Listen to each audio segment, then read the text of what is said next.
Assalamualaikum warahmatullahi wabarakatuh. Bismillahirrahmanirrahim.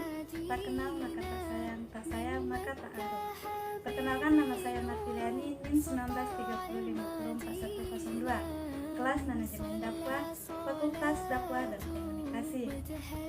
Baiklah, di sini saya akan menjelaskan pengertian manajemen. Sebelum lebih luas pembahasan tentang manajemen, terlebih dahulu kita tahu tentang apa itu manajemen.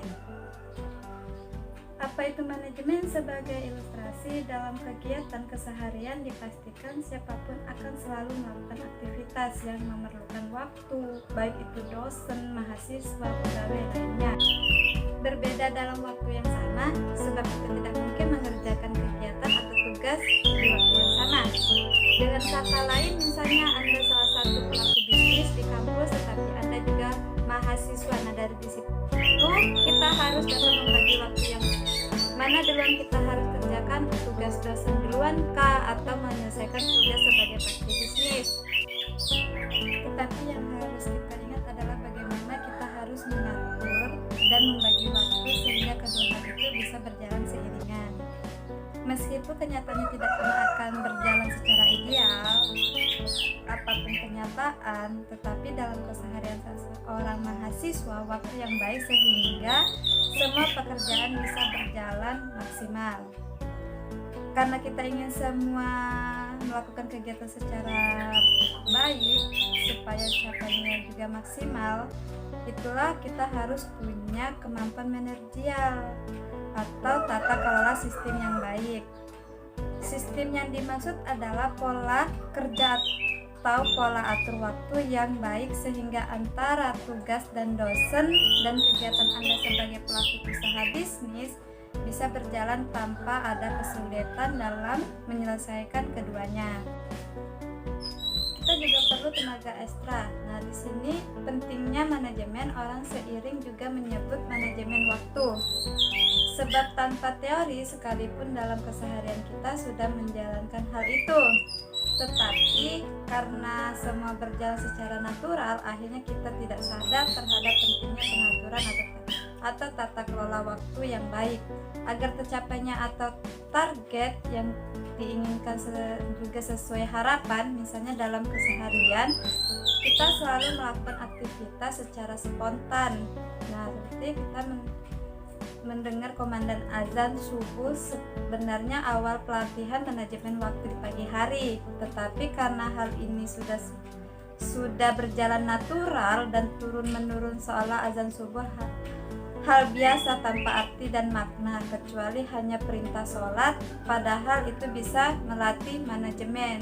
Dari sini pengertian manajemen secara umum, manajemen adalah suatu proses di mana seseorang mengatur. Manajemen perlu dilakukan guna mencapai tujuan atau target dan individu ataupun kelompok tersebut secara komprehensif menggunakan sumber daya yang tersedia.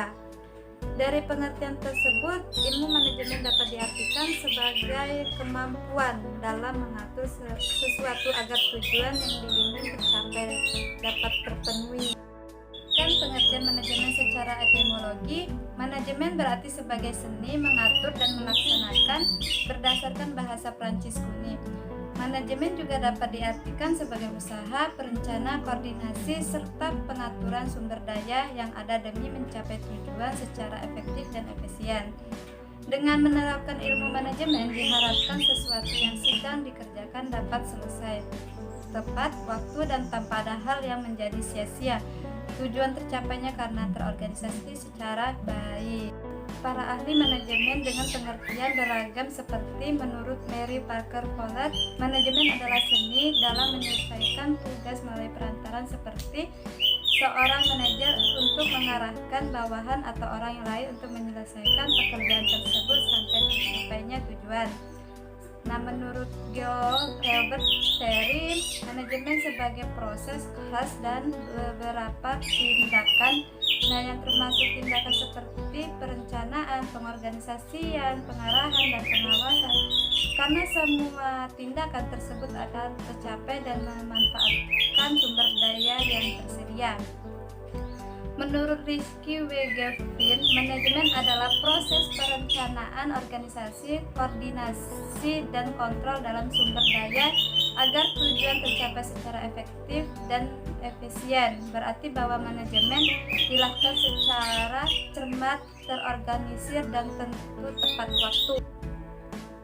Menurut Lewatcha R. Apley, manajemen sebagai keahlian dalam membangkitkan orang lain agar tersedia melakukan sesuatu, tapi tak semua orang. Keahlian manajemen yang dapat dimiliki oleh organisasi maupun kelompok. Nah, sedangkan menurut Hillman, manajemen merupakan fungsi untuk mencapai suatu target melalui perantaran serta melakukan pengawasan. Dengan begitu tujuan dapat tercapai bersama. Jadi kesimpulannya dari beberapa pendapat para ahli mengenai ilmu manajemen tersebut, pengertian manajemen tidak jauh dari usaha untuk mencapai sebuah tujuan dengan cara mengelola dan mengawasi, atau manajemen adalah sebuah proses yang dilakukan oleh manusia dengan memanfaatkan sumber daya yang ada untuk mencapai tujuan yang efektif dan efisien. Setelah kita menjelaskan apa itu pengertian manajemen, kita masuk ke unsur. Nah, unsur-unsur penting dalam kegiatan manajemen. Sebelumnya telah kita jelaskan, manajemen adalah tata kelola atau mengelola sistem dalam sebuah kelompok yang tujuannya sama agar tujuan manajemen berhasil sesuai harapan. Ada 6 unsur yang pokok dalam manajemen, yaitu manusia. Manusia adalah faktor unsur kepentingan dalam sebuah manajemen, sebab bagaimana mungkin akan ada manajemen kalau ternyata manusia tidak ada. Karena manusialah yang menjadi subjek atau pelaku sekaligus bisa objek dalam manajemen untuk mencapai tujuan. Artinya tanpa manusia, manajemen tidak akan pernah ada. Yang kedua, yaitu duit. Duit tentu saja duit diperlukan dalam manajemen. Jika tidak ada duit, mana bisa manajemen berjalan dengan baik? Atau bisa juga duit sebagai akronim seperti doa, usaha, iman, takwa. Nah, sebab manajemen mustahil tidak melibatkan doa. Dalam arti, buat apa manajemennya berjalan lancar kalau tidak berdoa, dan sebaliknya. Nah, setelah berjalan dengan lancar, setelah itu juga kita berdoa, kita juga harus usaha bagaimana baiknya manajemen ini berjalan dengan yang kita inginkan. Nah, yakni kita dalam iman kepada Allah. Kita percaya kepada Allah yang kita lakukan akan kembali lagi kepada Tuhan. Nah, apa itu cukup? Tentu tidak, karena dari capai sebuah manajemen agar semuanya berhasil dengan kita harus takwa. Nah, apa arti takwa? Manajemen yang akan baik dan berjalan dengan harapan tanpa adanya saling merugikan satu sama lain di sini. Karena dalam unsur takwa ini dapat kita artikan manajemen dengan nilai-nilai ketuhanan atau mewarnai. Kalau tidak ada itu, sebuah manajemen akan hampar kita rasakan. Yang ketiga ini, material dalam manajemen menjadi hal penting sebab kualitas bisnis sangat dipengaruhi kualitas material yang dipilih.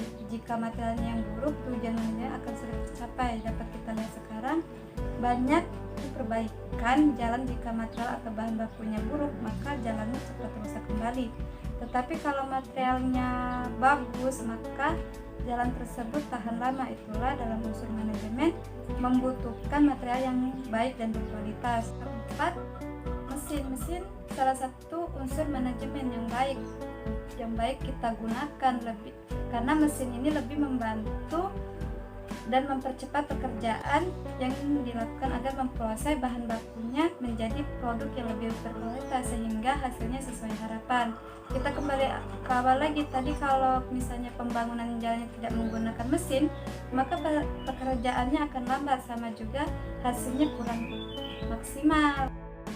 Yang kelima ini, metode dalam manajemen. Kita perlu sebuah sebuah cara dan metode ketika kita sedang berada dalam sebuah organisasi atau sistem apapun, termasuk perusahaan atau perguruan tinggi.